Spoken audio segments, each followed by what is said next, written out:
Tonight we're going to talk about Charlie Kirk and the sadness of his death. But I'm going to lead with the question of, why do you go to church?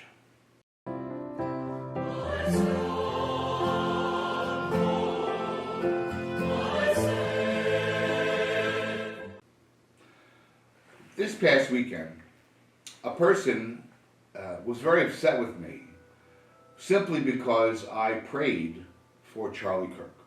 Now, I didn't give a homily about him.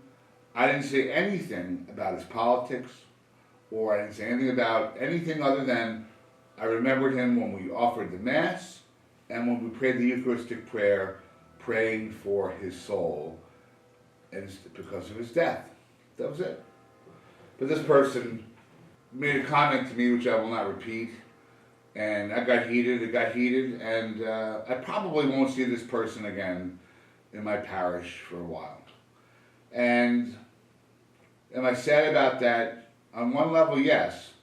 But on another level, I had to ask myself that question, well, why are you here? I didn't actually say that to this person, but that's what I was left with all week, because I pondered this, and I want to be liked. I'm a priest, I'm a person, a human being, I want to be liked. So when somebody gets upset, or I get upset, and then winds up being in a situation where they walk away, which is not the first time in my parish, because I'm not going to be liked by everybody. But it makes me question myself, why did I say what I say? Did I do the right thing? Did I say the right thing? And the question that I really came away with was, why do you go to church? Because one of the statements I have heard in the past is, I come to church not to hear about politics. And when I hear that statement, which it was implied in this argument that I had with this person, what's implied is that, politics don't belong in church. And I thought, in our scriptures, it's rife with politics. In our Old Testament, in our New Testament, there's politics all over the place. Everything Jesus has to deal with is because of politics. Jesus is put on trial, tortured, and put to death because of politics. Because, we have to remember, the Pharisees, the Sadducees, and the scribes, they are all part of a group called the Sanhedrin. The Sanhedrin is the political body of the Jewish people. Okay? We have to understand that. Now, we know from Jewish theology, they have lots of laws. Okay? They have laws. That's politics. Jesus is constantly going up against the Pharisees and dealing with politics because he is arguing about laws, about what's right and what's wrong. John the Baptist, he is beheaded because he told King Herod that it was wrong to sleep with your brother's wife. So, he gets put in jail. All he did was speak, but he spoke against a political figure, King Herod, who's in charge of this area of Judea. And so, his girlfriend, wife, whatever you want to call her, winds up having him beheaded to silence him. Sound familiar? Politics. All over the New Testament. Jesus is put on trial. He's got people lying to him. He's in a court case with the Sanhedrin. They lie about what he says and what he does. And they look for a little thing to get him, and he gets convicted. Kangaroo court, politics, and he winds up having to go. They have to go to the head government, Pontius Pilate, who's the governor, a political position, governor, right? Like Shapiro or Kathy Hochul, whatever her name is in New York, political position, because he's the only one who can put anyone to death. So this politician has to make a political decision about this person that's been brought to him for violating their laws. More politics. And what happens to Jesus, we all know. He gets crucified and dies, and we know the story. But the letters of St. Paul, rife with politics. So my point is, I'm beating a dead horse here, that if you come to church, you are not going to escape politics. Now, the priest may not want to talk about politics. He may not couch it, his homily, in political terms, because not every Sunday do you have political readings or readings that deal with political issues like life, the Annunciation, right?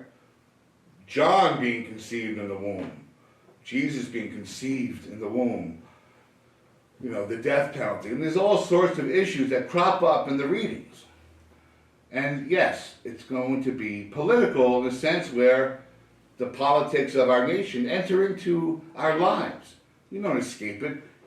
The whole point is how do we inform politics with our faith?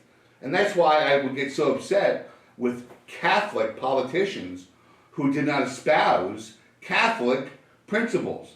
Because that would say to me, okay, if you're a Catholic, but you don't believe in anything the Catholic Church teaches because you espouse policies and laws that are against what the Catholic Church teaches, then what kind of a Catholic are you? It's not like a box. It's not like, I take off my Catholic jacket and go into the Senate or go to Congress.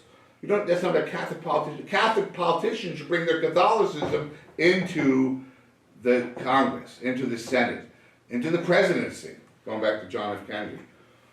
Because that should be who you are. You should identify with your faith. And, well, the bottom line is you're not going to escape church politics. Politics is something that's always going to be there. So if you go to church thinking you're going to escape politics, you're not going to. So the tragic death of Charlie Kirk, who all he ever did was talk peacefully, right? Maybe things got a little heated, but he didn't carry weapons into a situation to debate a college student or a professor, and threaten them. No, he simply debated the issues of abortion or gay marriage or other hot topic issues. Yes, these are issues that are close to our hearts, our homes, and so we get emotional about them. But he never promoted violence, and he never promoted a movement to foment violence. And so the issues that he promoted are all 100 Catholic principles and morality. That's all he ever did. So there was nothing that was out of line with what we believe as Catholics. Now you might think, as some Catholics think, that they can pick and choose what they want to believe. And that's all well and good, but that's you living in your fantasy world thinking that that's how you can live out your Catholicism. But you can't. It's a one package deal. It's one size fits all. So if you're going to be Catholic, you believe what the Catholic Church teaches, and you'll find that in the Catechism. You just can't rip out pages and say, oh, this is my Catholic Church. No. But that's why Charlie Kirk's death is so tragic, because all he did was promote and debate the issues that we believe in as Catholics. Not all the issues, but there wasn't anything he promoted that wasn't a Catholic issue that we didn't agree with. And so to have that voice on a college campus was powerful, and it meant a lot to me because I didn't have the courage to do it, but he did. And someone who didn't like his politics silenced him. And you want to know what, ladies and gentlemen? I'm going to pray for that man. I'm going to pray for his wife Erica and his young boy and his young girl, because it's sad and it's tragic. And you know what? My Lord was silenced because of what he debated, what he preached, what he promoted. They silenced him, but only for 3 days. And they were trying to silence Charlie Kirk, but they won't silence him, because his voice will echo amongst the thousands of people that will pick up his torch and carry it into the night. May Charlie Kirk rest in peace. And may you, if you're struggling, be able to reconcile the fact, the truth, that politics and the church intersect over and over again. And you're going to have to make peace with that or not.